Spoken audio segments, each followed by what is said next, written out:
Sí. Inauguramos por enésima vez este podcast, sí, de las distintas formas que hemos podido, que se llama Yo Soy Garrick. ¿Listo? Entonces vamos a hablar. ¿Y de qué vamos a hablar? ¿No? ¿Ya te dio pena?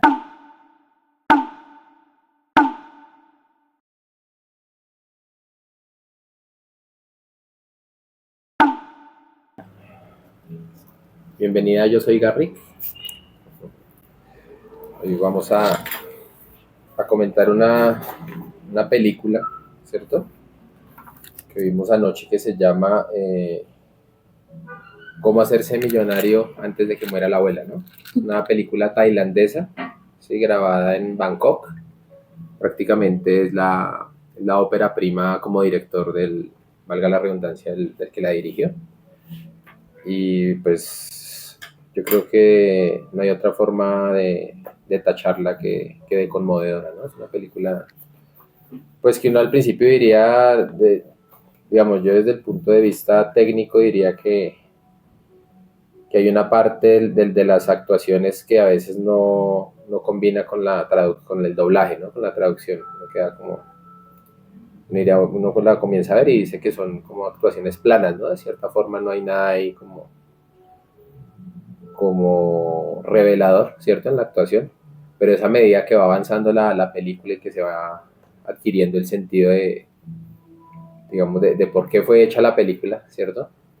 Es que uno empieza obviamente a entender qué te movió, qué te removió esa película a ti. Bueno, creo que la idea inicial de ver la película era ver algo. Sí. Y como suele pasar, cuando vemos algo encontramos joyas allí y mensajes que tal vez, si bien no fueron pensados inicialmente para nosotros, pues nos llegan y en el momento en que deben llegarnos.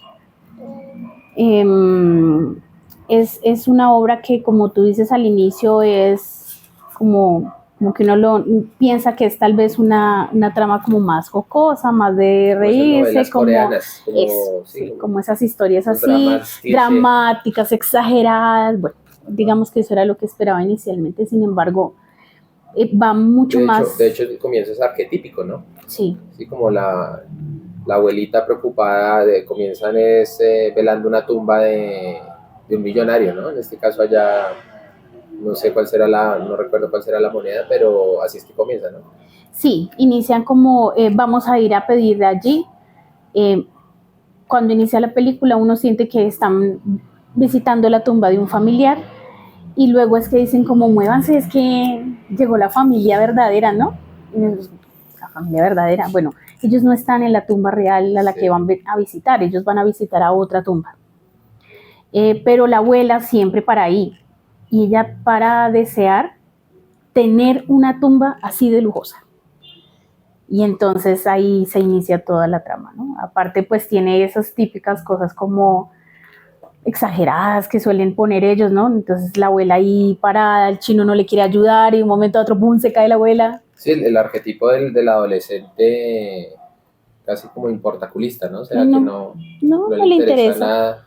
Él no está conectado. No está conectado. Él está en otra cosa, ¿sí? En otros intereses, en lo que para él es más importante, pero aunque se hace como como el actor principal de nos centramos en lo que tú estás haciendo y terrible el joven jugando y no sé qué, y la familia tratando de hacer cosas, y cuando va avanzando la película uno se da cuenta que es que cada miembro de esa familia está totalmente desconectado y cada uno está en sus videos, literal. ¿Sí? Lo que pasa es que él los tiene literalmente ahí jugando, ¿no?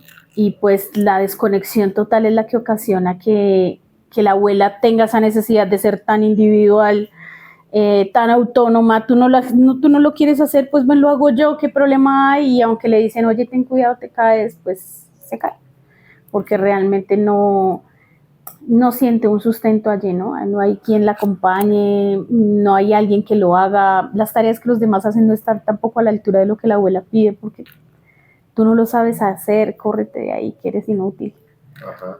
Y pienso que es, cuando dice lo de que eres inútil, más claro, adelante en la película ella le pide disculpas por eso, porque hace consciente, ¿no? De lo que hacía. Sí. La palabra en sí no es inútil, ¿no? Es como un bueno para nada. Bueno para nada, sí. Pero en la connotación oriental, ese que eres un bueno para nada es realmente un insulto. O sea, no es aquí como que le dicen a uno, ay, que usted no puede, que igual también es doloroso y encarna una humillación. En los términos orientales es realmente un problema, que tú no sirvas para nada. Entonces, creo que sí es importante allí ese comienzo, ¿no? Aunque luego lo va a entender uno, ¿no? Al principio uno dice como, sí, ¿y qué tiene que ver esto, no? Sí.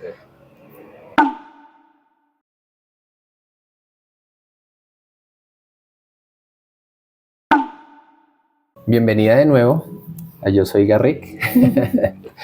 De alguna forma estos son unas conversaciones sin libreto, entonces pues el libreto se dará en el momento de duración que estamos haciendo acá, ¿vale?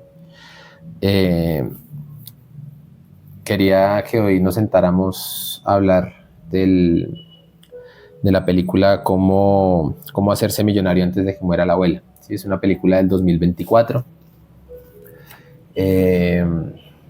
Filmada en Tailandia, más exactamente en Bangkok. En este momento se me pierde el nombre del director, más por temas de idioma, porque no es de fácil recordación, pero es como prácticamente la ópera prima de este director en, digamos, como su lanzamiento por lo alto, ¿no? Porque realmente es una película que se volvió viral, ¿sí?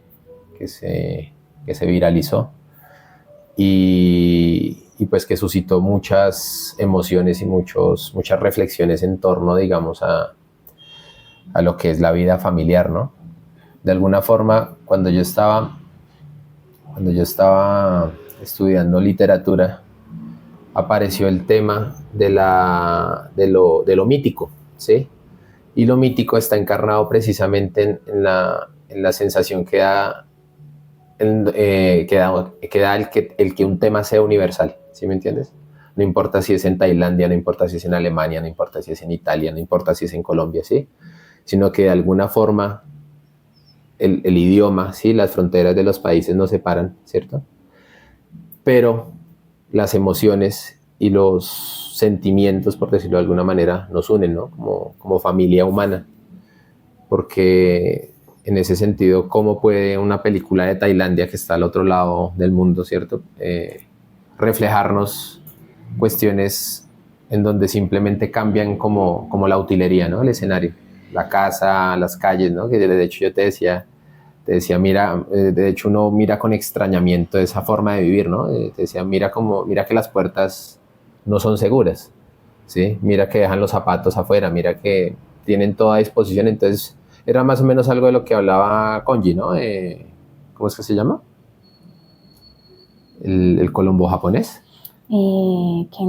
Kenji, perdón.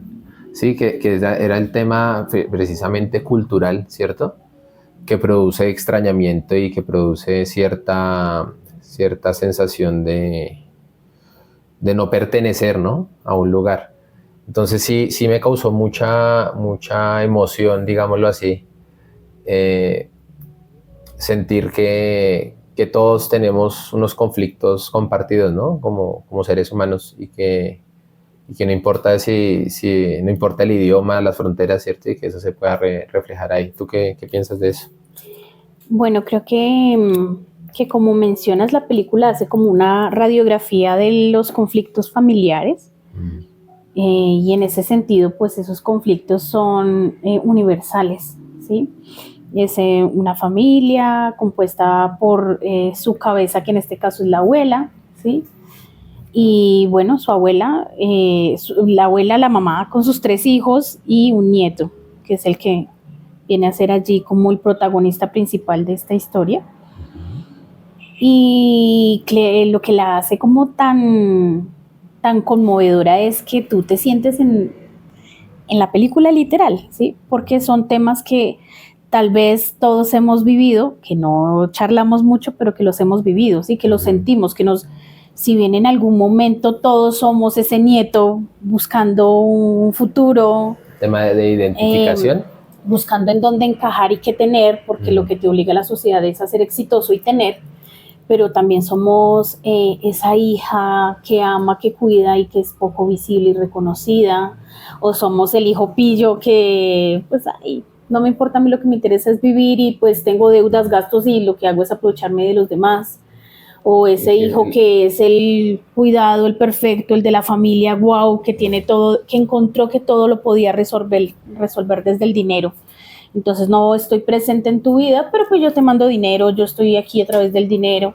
Entonces digamos que hay varios personajes con los cuales identificarse, y durante la película vamos a ver que cada uno vive ciertas cosas en donde uno se siente como llamado a él. Ese puede ser tú, o tal vez tú has sentido esto y no lo habías notado o no lo habías hablado, y creo que eso es lo valioso de esta película.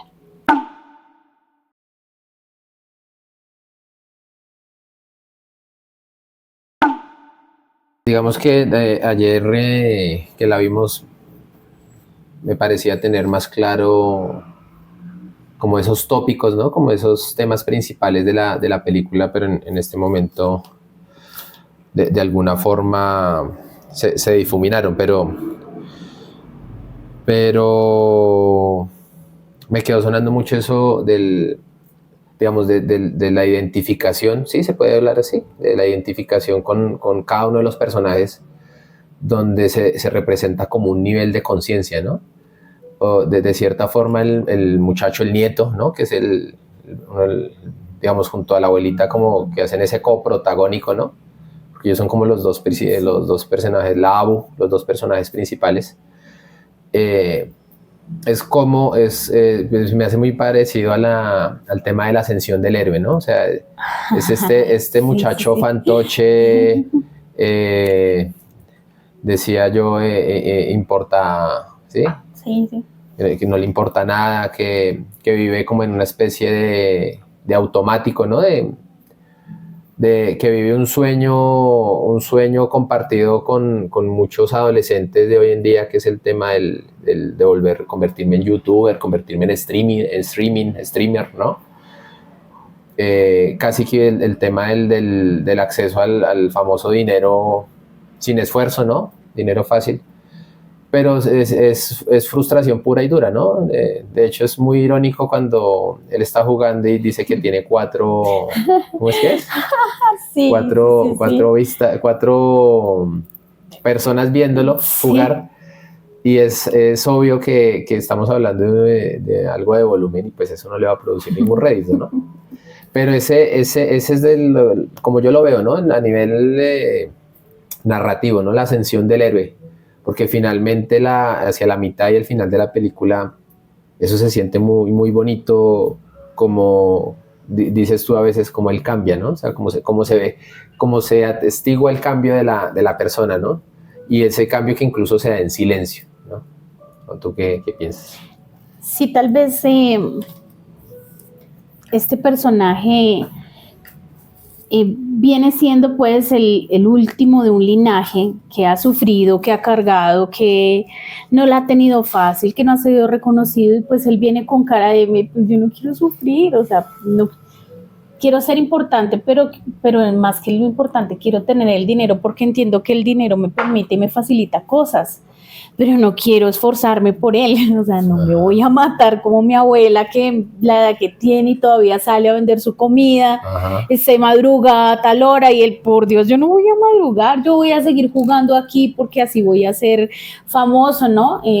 Una madre que con mucho amor, igual silencio, también lo cuida, claro, le hace como ¿y cómo vas a ser famoso si solo tienes 4 visitadores en este momento? Te están viendo, solo 4. Y él hace, Karen, no te preocupes, que van a ser más, ¿sí? Sí. Pero es muy interesante cómo, si lo hablamos de niveles de conciencia, tal vez él sería allí el más inconsciente. Sí. Simplemente porque está totalmente desconectado. A él a su alrededor nada le interesa, él solo está interesado en su propio avance. digámoslo al inicio, ¿no? O sea, pues yo te acompaño, abuela, porque es lo que hay que hacer, porque mi mamá me trae las orejas para ayudarte, Sí. pero no es que yo lo quiera hacer. Lo hago porque encarno la fuerza y la vitalidad de ser el heredero más joven, pero yo no quiero hacer esto, ¿sí? Ujú. Entonces, tal vez allí es bastante visible ese cambio que él va transcurriendo a través de la película, ¿no? Entonces, pues va, yo lo hago, hay que hacerlo, alguien debe asumirlo y tal vez si yo lo hago bien voy a recibir el dinero fácil que creo que voy a recibir. Ese tema de la manipulación, ¿no? Claro, cuando le hace el masaje a la entonces mamá voy para otro organizando y computador. como tranquila mamá, o sea, leo lo que el otro le interesa, yo te apoyo, yo soy bueno haciendo esto, entonces no hay lío, yo me encargo de la abuela, ¿sí? Sí. Yo la cuido y demás y detrás de eso, ¿qué tal la abuela me herede? Y entonces yo ya puedo dedicarme a ser de verdad un streamer. Claro, además que ya hay un precedente, ¿no? Con la prima. Sí, claro. Además que... Es el ideal, ¿no? Ajá. Mi prima cuida al abuelo, lo cuida bastante bien y el abuelo la hereda, ¿sí? Aunque esa prima también tiene ahí otras cosas que tal vez debemos más adelante hablar, pero inicialmente él ya tiene un modelo de alguien al que le funcionó, entonces pues yo lo intento porque pues si a ella le salió bien, tal vez a mí también.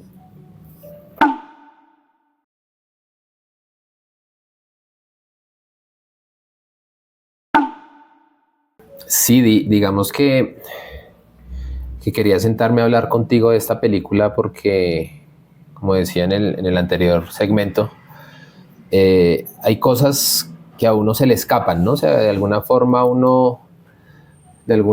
sí se parece mucho a ese tema de sentir con el corazón y no con la cabeza, ¿no? O sea, uno sabe que sintió algo, que algo le llegó, ¿cierto? Pero el intríngulis del asunto está en cómo descodifico eso, ¿no? Cómo lo gestiono para mí, ¿sí? Casi como ese tema de la catarsis aristotélica, ¿no? O sea, cómo las pasiones que me suscitan, en este caso, este contenido, esta película, no sé, me hacen llorar, me conmueven, ¿cierto? Pero de alguna forma uno no alcanza a entender por qué, ¿no? No alcanza a verbalizar por qué. Entonces yo quería que comentáramos precisamente por eso la película, ¿sí?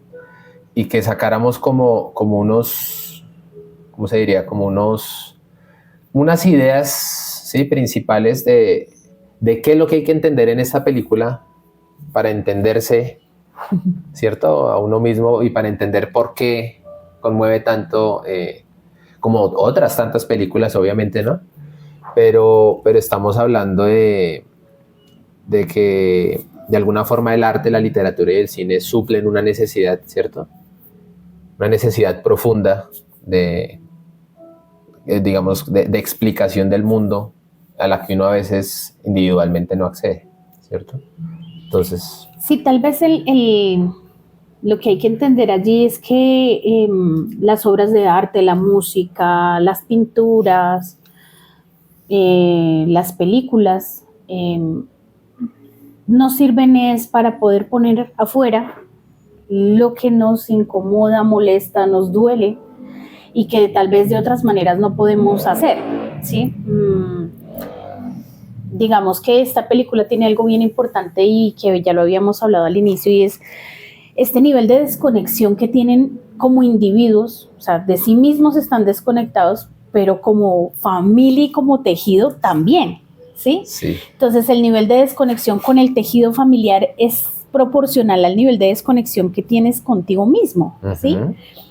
Pero pues es que somos una sociedad totalmente desconectada y ya lo estábamos viendo en estos días también con los estudios que ha hecho Gabor Mate del trauma, y habla es que los eventos traumáticos lo que generan es una desconexión, una escinsión en sí misma.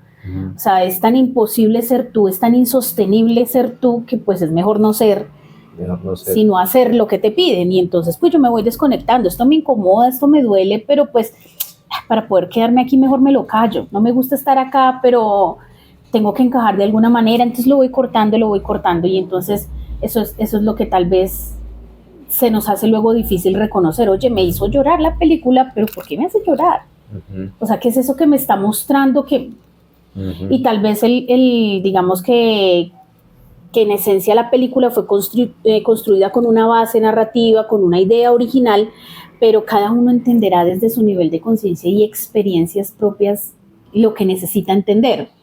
Claro, es importante de pronto anotar cosas que nosotros vemos y notamos cada uno desde nuestra esquina, eh, pero tal vez los demás que la vean verán otras cosas y sentirán otras cosas. Digamos que el ejercicio aquí particular es que nosotros la hemos visto con nuestra hija, que está bien nueva en este mundo y ella ve otras cosas y para ella lo que está de manifiesto allí es otra cosa, ¿sí?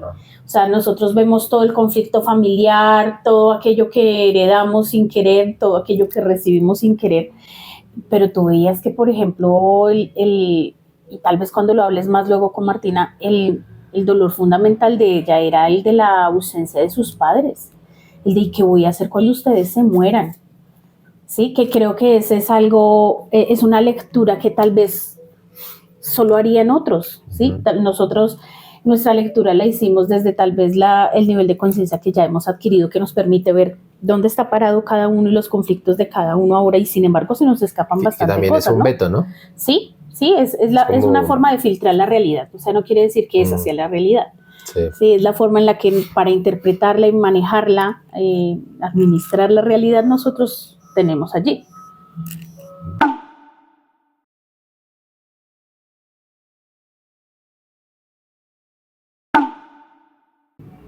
Obviamente, bueno, no obviamente, digo yo, sino convenientemente, esta es una de esas películas en las que casi que el tema del aforismo, ¿no? De la cita célebre, ¿no? Está a pedir de boca. Siempre uno, perdón, siempre uno saca a relucir como ciertos apartes o ciertos fragmentos que son circulares, ¿no? Que lo dicen todo, que encierran todo el panorama de esa media hora, ¿no? De esa hora de película que cierran con broche de oro ¿no? Entonces yo quisiera proponerte de alguna forma que comentemos algunas frases o citas célebres de la película que para mí fueron, digamos, fundacionales, ¿sí? En lo que sentimos al verla. Hay una parte en la que la Abu, ¿no? La abuelita protagonista de esta cinta, dice: es mejor cuando no viene, si no viene significa que le está yendo bien. A mí eso me llegó, ¿cierto? Porque de alguna forma sí hay un proceso de entender, ¿cierto? Por qué los hijos vuelven al nido, ¿no? De alguna forma, ¿sí? O sea, donde uno a veces ve esas situaciones en las que la llegada a la tercera edad de ciertos padres, que es lo mismo con lo que pelean, pues como que hay dos bandos, ¿no? Pro hijos, anti hijos, ¿cierto? Y los de anti hijos le contestan a los pro hijos: es que ser buen padre no asegura la gratitud de tu hijo, ¿sí? Es más o menos una frase así. Entonces, quisiera que me dijeras qué piensas de esa escena, ¿no? Cuando ella dice eso, hay algo conectado fuertemente. Sí, tal vez aquí lo que hay que acotar es hacer como un pequeño contexto de lo que genera esta frase y de en dónde surge esta frase, ¿no? Ella está hablando de su hijo, es el hijo menor, ¿sí? Es el hijo descarriado, el hijo que toma, que fuma, ya luego en el transcurso uno va a ver que es mecánico, ¿sí? Pero que a la final como que no tiene juicio. Desorden. Sí, ¿sí? Ni Dios ni ley, dicen por ahí, ¿sí? Vive por ahí de endeudado, vuelto nada. Y él va a donde ella a pedirle ayuda. O sea, cuando la visita ese y estoy mal, voy tomado, voy vuelto nada. Sí. Y pues ayúdame. Es más o menos en el contexto en el que se da esa frase, ¿no? De este hijo que vive en problemas todo el tiempo, que no se ha centrado, ¿sí? Sí. Y entonces el nieto le dice como, ve, o sea, usted todo lo que le ayuda y este vergajo no viene, más o menos es lo que dice ahí. Sí, sí. Y ella le contesta, pues mejor que no venga, porque cuando no viene es que le está yendo bien. O sea, ella ha entendido que ella es el sitio al que él acude cuando él está mal. Ujú. Cuando él necesita ayuda, viene a donde ella. Y pues ella en su amor de madre lo que quiere es que su hijo esté bien. Y si cuando uno viene es que está bien, Pero eso que acabas de decir me hace recordar el porqué del cáncer que es ahí, manifiesta, ¿no? Porque de alguna forma ella elige como ese tema del sacrificio de la madre, ¿no? Entonces, de alguna forma ella decide sacrificarse por sus hijos de forma silenciosa, ¿no? O sea, el tema de la procesión va por dentro, ¿no? sí. Ella, que es lo mismo que vemos cuando el nieto le comenta al hijo mayor, o sea, al tío, lo de la carne, ¿no? Oh, ¿Recuerdas? pero es que esa es otra frase. Esa es otra, sí. Sí, tal vez allí hay que entender un poco esa función transgeneracional del ser madre y la función social del ser madre o de la que nos hemos dejado encajar. Y es que una madre sufre en silencio, una madre aguanta todo, una madre ama todo, una madre perdona todo. Sí. Y una madre puede con todo. O sea, Ajá. no sé dónde tenemos tantos padres, porque en la realidad tal vez no sé, o sea, si seguimos siendo humanas, ¿sí? Pero tal vez si yo lo pienso en mi madre, si lo pienso en mi abuela, si lo pienso en yo misma como madre. Sí, claro. O sea, ese hijo llega a la vida de uno y se constituye el todo.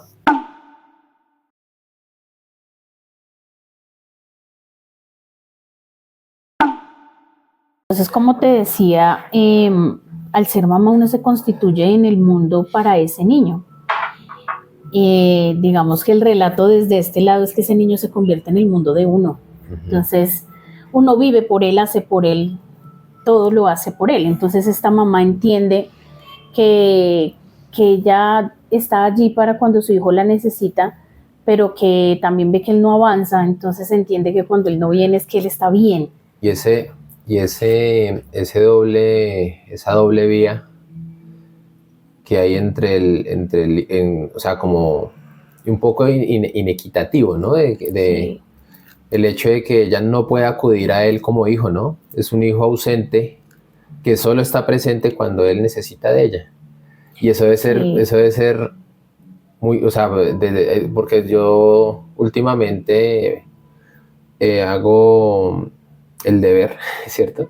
De pararme en dos orillas, ¿no? O en tres, o en cuatro. O sea, de cierta forma eso surte la posibilidad también del entendimiento sobre la conducta o sobre los patrones, ¿cierto? De comportamiento de las personas. ¿O tú qué piensas de eso? Sí, pero aquí hay que ver varios aspectos entre esos, el funcionamiento cerebral. O sea, es bastante costoso tú sentarte a mirar todos los aspectos antes de. O sea, nuestro sistema cerebral está montado en un funcionamiento que requiere sí o sí el menor gasto posible de energía, porque ya por sí mismo el gasto que se hace es grandiosamente ¿Te refieres a la abuela, sí? ¿sí? A la abuela. Ahí estoy hablando de cómo funcionamos, ¿sí? Okay. O sea, imagínate, bueno, de hecho tú lo vives, pararte en diferentes escenarios antes de hablar o ante una situación. Y aquí una pregunta chistosa, ¿qué tanta energía tienes ahora?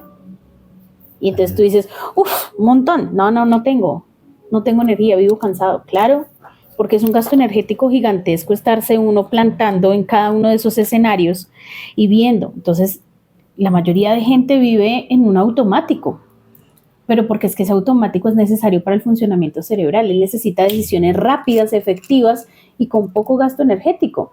Entonces yo sentarme a pensar cómo estará pensando mi mamá de mí si yo no voy al fin de semana en el que ella me prepara la comida porque espera mi visita y se sienta afuera a esperarme. No, pues yo tengo que centrarme en que estoy bien y no voy, ¿sí?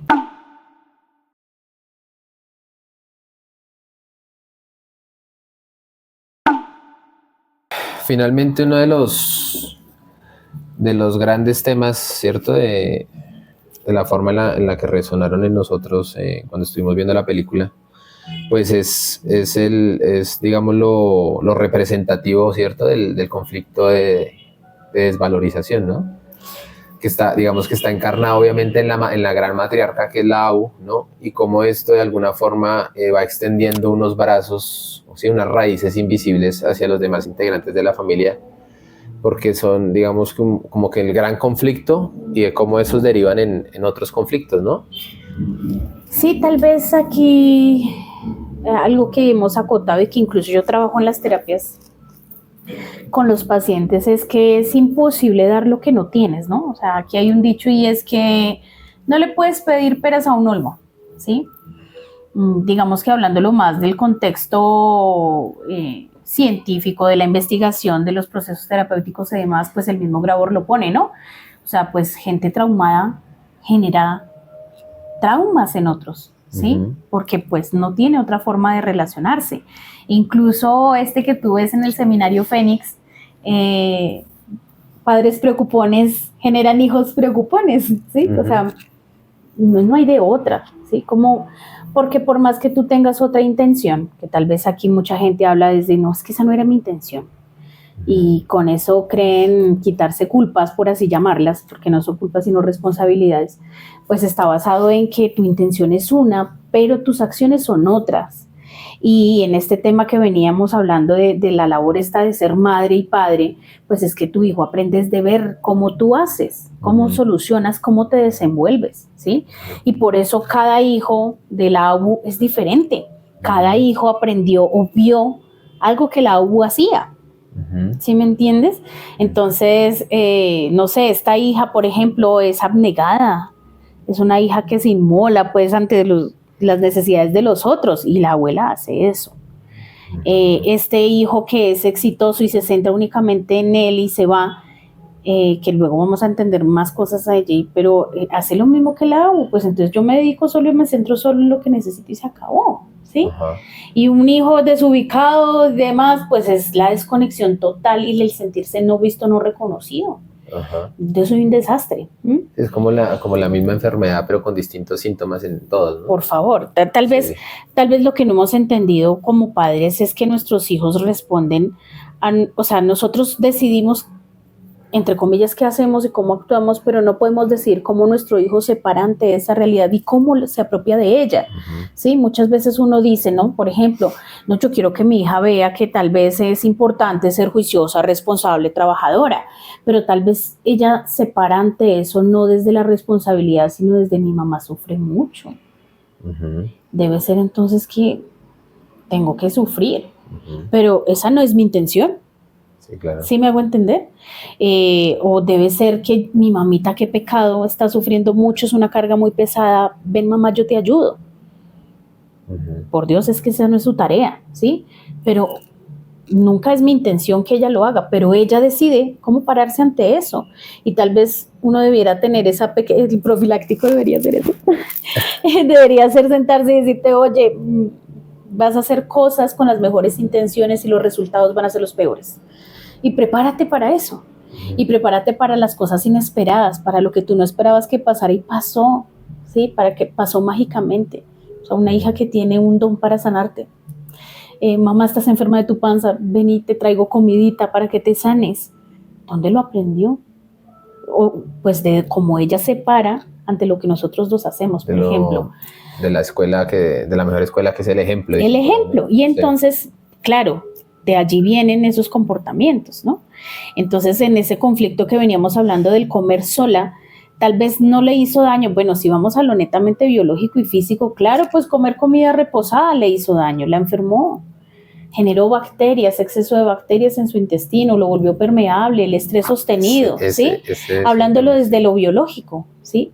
Pero si vamos desde lo emocional, no importa cuánta calidad tenga la comida que tienes frente a ti, si tú te la comes con dolor, con sufrimiento, me la como sola porque no vinieron a comer conmigo, ¿sí? Y la guardo allí en la nevera añorando el día en que ustedes vengan a comer, ¿sí?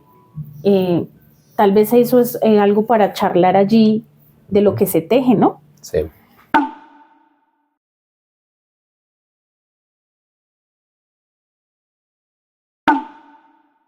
Ese tema de la comida, de hecho yo ayer te escuché una frase y la anoté, ahí mismo cuando estábamos viendo la película, y dice, la comida enferma de acuerdo a lo que pensamos cuando comemos, ¿sí? Entonces, de alguna forma es, cuando yo escucho hablar de comida agresora, ¿no? Que yo hago la broma de, sí, no sé, que el cilantro, el apio, lo que sea, cogió un cuchillo y te está amenazando, ¿no? Uh-huh. Entonces dice la comida, te voy a lastimar, ¿cierto? Uh-huh. Pero esa frase para mí encierra un poquito, pues digamos, el conflicto gastrointestinal que encarna en este momento, digamos, la ABU, ¿no? La abuela con todo este tema. Entonces, ahí dice, no deberías guardar cosas podridas solo porque yo lo hacía, ¿sí? Okay. Pero entonces a mí me preocupa precisamente los estados tardíos de conciencia, ¿sí?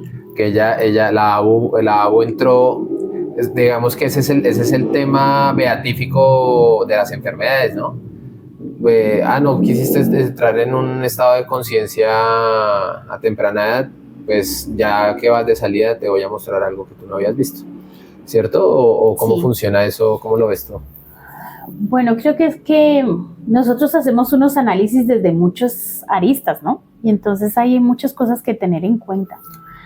Digamos que esto de lo del efecto de lo que tú piensas sobre lo que comes, lo aprendí desde muy temprano viviéndolo, ¿sí? Entonces, no sé, por ejemplo, tú vas a comer donde tu tía preferida, pollo asado, y te sienta maravilloso, pero tal vez vas y te lo comes solo y te enfermas. Pero es el mismo pollo asado, ¿por qué? ¿Sí? Exacto. Porque lo que se teje en cuanto a pensamiento y sentimiento durante la comida, pues influye en lo que comes. De hecho, hay un experimento en el que se le da a unas ratas comida de manera diferencial. A un grupo se le da comida que hace que su colesterol y sus triglicéridos suban significativamente, y a otras se le da comida de mejor calidad que no las va a enfermar, digámoslo así. Uh-huh. Todo esto para supuestamente analizar el efecto que tiene la comida sobre nosotros, ¿no? Entonces, hay toda una ola de conocimiento que dice que, no sé, que si tú comes en exceso grasas, tal vez tus triglicéridos se suben y generan más enfermedades cardiovasculares. Digámoslo así como abuelo de pájaro. Pero resulta que en este experimento el fenómeno diferenciador es que a la rata se le entrega la comida, supongamos que se le pone un manjar supremamente grasoso y que probablemente va a aumentar su colesterol, y entonces ellas se los comen y le hacen unas mediciones. Y les dan otra comida saludable y hacen otras mediciones, pero luego, mientras le están dando la comida, hacen unos pequeños cambios de retroalimentación sensorial, llamamos nosotros, y es que reciben estímulos de amor y cuidado, no sé, una caricia, un ambiente acogedor y tranquilo, y empiezan a ver qué cambia. Y entonces se dan cuenta que en ese espacio donde la ratica está comiendo, no importa lo que esté comiendo, pero está siendo bien tratada, su cuerpo no reacciona enfermándose, ¿sí? Incluso, si no estoy mal, hay un espacio en el que les brindan comida que los puede matar, potencialmente los envenena, y otra que no. Y sin embargo, esa comida que los va a matar, cuando es dada en un contexto de amor y cariño, pues no los enferma. Y entonces ahí sale la primera premisa, y es que la comida por sí sola no te hace daño. Es el contexto en el que te la comes. Uh-huh. Si me hago entender, una rata bien tratada, con cariño y con amor, no se enferma. Uh-huh. Pero la ratica, que a la que no se le hace nada, no se le brinda ningún estímulo y sencillamente se le da la comida, pues sí recibe efectos adversos, ¿sí? No, y el tema de lo que estamos hablando de la comida es que como cuando dicen, cuando alguien menciona algo de comida, ¿no? Uh-huh. Y luego dice, y no estamos hablando de comida, ¿sí? O sea, sí. Las cosas podridas no es solo la comida, no es el patrón, ¿cierto? Familiar, por decirlo así, que es esa cosa podrida, digamos, con la que no se relacionó bien, que puede ser la frustración, ¿no? Que no se gestionó bien, ¿cierto?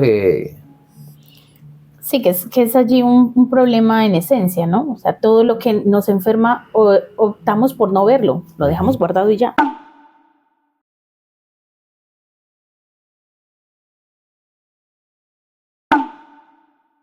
De pronto ahí hay que acotar y hacer como un realce en esa idea, y es que lo que nos enferma es porque hemos decidido no verlo. Ajá. Que es un poco la idea de la terquedad de los viejos, ¿no? Viste que ella va y le saca, no, que no me saquen a Gemelo ahí. Que no me pero lo saques. ojo, porque es una representación simbólica, es casi que llevándolo al tema del credo, cuando dice que mi carne de mi carne, ¿no? O sea, casi que esa comida guardada es una representación simbólica de los hijos que no la visitan, ¿no? Sí. Y tal vez es, dice Martina, no, es que aún no estoy preparada, mamá, para eso. Y entonces esa frase esa frase se encarna es en el no me lo saques. Sí. Lo que pasa es que nosotros hemos tratado de, esperemos que sea... Y lo que pasa es que ese momento nunca se da. O sea, no, tal vez no, pero por ejemplo con Martina hemos trabajado el que ella lo pueda decir, el que nos pueda decir, oye, es que no estoy preparada para que lo saques, podrías darme un espacio. Digamos que lo que se ha encontrado en las investigaciones, que puede que nunca estés preparado, pero el hecho de decirlo, hey, no estoy preparado, te permite estar más preparado. ¿Sí me hago entender? O sea, te da una opción de que no te lo comiste y no te enfermaste. Eso estaba pensando ahorita hablando contigo, y es que me dije a mí mismo, la verdadera aceptación se da o es sin síntomas, ¿sí? O sea, de alguna forma, por eso te decía cuando la del tema de la soledad, ¿no? La soledad es una cosa y la vida es otra, ¿no? Como si estuvieran separadas. Sí. Y esa desintegración es la que produce, en este caso, ese cáncer que ella tiene, ¿no? Claro. En estadio 4. Claro, o sea, sí, imagínate. O sea, es una vaina tardía, fue un cáncer silencioso. Ajá, ¿sí? O sea, ella no se enfermó. Como el sufrimiento. Ella no se enfermó el día que se cayó. ¿sí? Ella llevaba años enfermándose, ¿sí? Años en que su intestino se estaba muriendo, ¿sí? Ajá. Pero ella no lo vio. Sí, de hecho ninguno lo vio. Sí, tal vez esa caída allí es de esas cosas mágicas que debían pasar para podernos mostrar lo que no vemos.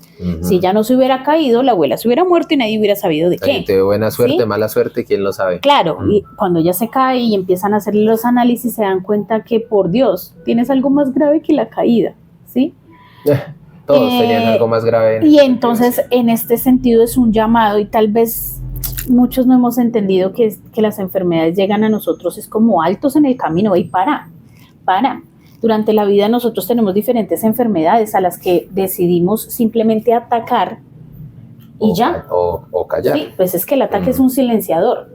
Ok. Sí me hago entender, o sea, tengo gripa y yo no dejo que me dé gripa, me tomo los antigripales, la estoy silenciando, la estoy callando, yo no la estoy escuchando porque me dio gripa, ¿sí? No, pues porque era época de invierno y los virus y los niños, pero ¿por qué te dio gripa? O sea, ¿por qué en una población tan grande a un cierto número de personas les da gripa y otros no? Si fuera algo tan común como que llueve y a todos nos da gripa, pues todos nos enfermaríamos de lo mismo, pero si tú ves, eso no es así, ¿sí?